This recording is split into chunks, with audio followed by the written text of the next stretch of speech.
আজকের বাস্তবতা এতটাই কদর্য হয়ে গেছে যে এই দেশে বিচার চাওয়া মানে হলো নিজেরাই নিজেদের প্রতি উপহাস করা। এদেশে আইন আছে, আদালত আছে, কালো কোট পরা আইনজীবী আছেন, বিচারকেরা আছেন, কিন্তু যা নেই তা হলো বিচার। সত্যি বলতে এদেশে বিচার হয় না, বিচারের নামে একটি সাজানো মঞ্চ তৈরি করা হয়, আর এই মঞ্চে যা হয় তা হলো পুতুল নাচ।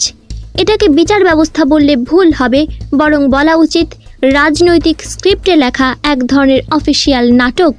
একটা কথা প্রচলিত আছে, বাঘে ছুলে 18 ঘা, পুলিশ ছুলে 36 ঘা, কিন্তু আদালতে ছুলে কি হয়? এখানে বিচার প্রার্থী বিচার পাওয়ার আগেই নিঃস্ব হয়ে যায়। জমি বিক্রি করে, ভিটেমাটি বন্ধক রেখে বছরের পর বছর ধরে আইনজীবীর ফি দিতে হয়। একটা সময় মানুষ ভাবে, আর আমি বিচার চাই না, শুধু এই হয়রানি থেকে মুক্তি চাই। পৃথিবীর প্রতিটি সভ্য রাষ্ট্রের মেরুদণ্ড হলো তার বিচার ব্যবস্থা, যা মানুষের স্বাধীনতা, মর্যাদা এবং ন্যায় বিচার নিশ্চিত করে। কিন্তু যখন সেই ব্যবস্থা প্রশ্নবিদ্ধ হয়ে পড়ে, তখন রাষ্ট্রের অস্তিত্বও টলে যায়। আজকের এই বিশ্লেষণে আমরা দেখব কিভাবে বিশ্বের উন্নত দেশের আদালত নাগরিককে নিরাপত্তা প্রদান করে, আর আমাদের এই বাংলাদেশে সেই একই নাগরিক সঠিক বিচারের আশায় বছরের পর বছর আদালতের বারান্দায় ঘুরতে ঘুরতে নিঃস্ব হয়ে যায়। প্রথমে আমরা পৃথিবীর প্রধান বিচার ব্যবস্থাগুলোর দিকে তাকাই। পশ্চিমা বিশ্বে প্রধানত দু ধরনের বিচার ব্যবস্থা রয়েছে, সিভিল ল এবং কমন ল। সিভিল লয়ের উৎপত্তি হয়েছে ইউরোপে রোমান আইনের ভিত্তিতে, অন্যদিকে কমন লয়ের উৎপত্তি হয়েছে ইংল্যান্ডে। মজার বিষয় হলো ভারত, পাকিস্তান এবং আমাদের বাংলাদেশ এই ইংলিশ কমন লয়ের উপর প্রতিষ্ঠিত। ইংলিশ কমন লয়ের মূল দর্শন অত্যন্ত স্পষ্ট, justice delayed is justice denied, অর্থাৎ ন্যায় বিচার যদি সময় মতো না আসে তবে সেটি আর ন্যায় বিচার থাকে না, এটি তখন অন্যায়ের রূপ নেয়। এই কমন ল আরেকটি গুরুত্বপূর্ণ টার্ম হলো সুইফট জাস্টিস বা দ্রুত বিচার। শুধুমাত্র পশ্চিমা আইন নয়, প্রাচ্যের ধর্মীয় আইনগুলো বিচার বিলম্বকে স্পষ্টভাবে পাপ বা অন্যায় হিসেবে পরিগণিত করেছে। ইসলামের শরিয়া আইন বিচার প্রক্রিয়াকে দ্রুততম সময়ে সম্পন্ন করার নির্দেশ দিয়েছে। ইহুদিদের তাওরাত ও তালমুদ অনুযায়ী বিচার বিলম্ব করা মানে ভুক্তভোগীর অধিকারকে হরণ করা।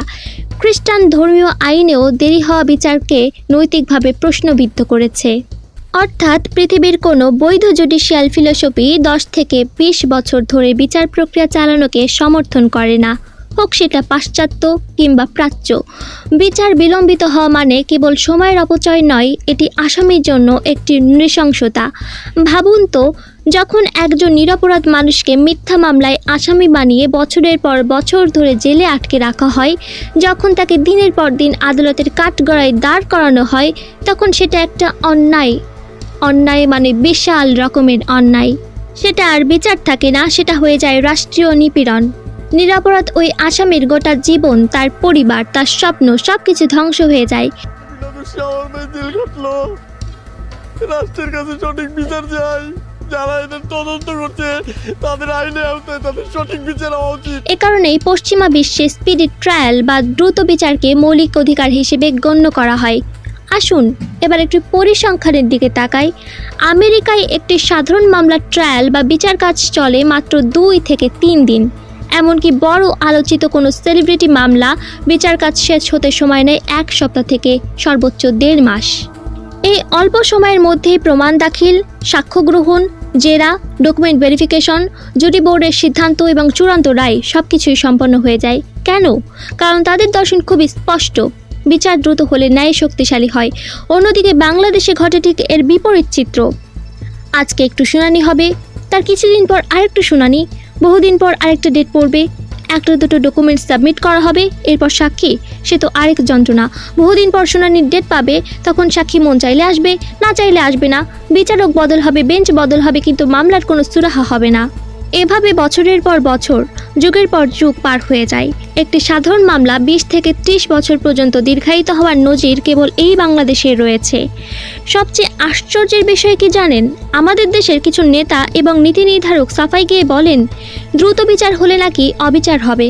অর্থাৎ তাদের মতে 20 থেকে 30 বছর পর যখন সব প্রমাণ নষ্ট হয়ে যাবে, বাদী বিবাদীরা মারা যাবে, তখন বিচার হলেই সেটা স্বাভাবিক হবে। আইন বিজ্ঞানে একটা কথা আছে, এভিডেন্স ডিগ্রেডস উইথ টাইম। 10 বছর আগের ঘটনার সাক্ষী কি আজকে আদালতে দাঁড়িয়ে হুবহু সব মনে রাখতে পারবে? কখনোই না। মানুষের স্মৃতি বিশ্বাসঘাতকতা করে, নথিপত্র হারিয়ে যায়, আলামত নষ্ট হয়ে যায়। তাই 10 বছর পর যখন রায় হয় তখন সেই রায় সত্যের ওপর ভিত্তি করে হয় না, বরং ভঙ্গুর স্মৃতি আর নষ্ট হয়ে যাওয়া প্রমাণের উপর ভিত্তি করে হয়। এটাকে কি আসলেই ন্যায় বিচার বলা যায়? একজন অপরাধী যখন জানে যে খুন বা দুর্নীতি করলে তার বিচার হতে 20 বছর সময় লাগবে, তখন সে অপরাধ করতে আর কোনো ভয় পায় না। সে জানে এই 20 বছর ধরে সে সাক্ষী কিনতে পারবে, প্রমাণ নষ্ট করতে পারবে, অথবা রাজনৈতিক প্রভাব খাটিয়ে বেরিয়ে আসতে পারবে। অপরাধ বিজ্ঞান বা ক্রিমিনোলজি বলে, দেরিতে শাস্তি মানে শাস্তির ভয় শূন্য হয়ে যাওয়া।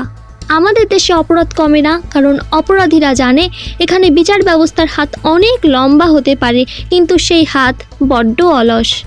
একটি রাষ্ট্র তখনই শক্তিশালী হয় যখন তার বিচার ব্যবস্থা শক্তিশালী হয়।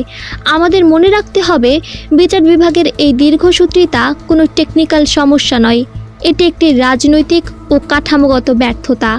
বাংলাদেশকে যদি সত্যিকার অর্থে একটি সভ্য রাষ্ট্র হতে হয়, তবে এই অফিসিয়াল নাটক বন্ধ করে সুইফট জাস্টিস বা দ্রুত বিচার নিশ্চিতের পথে হাঁটতে হবে।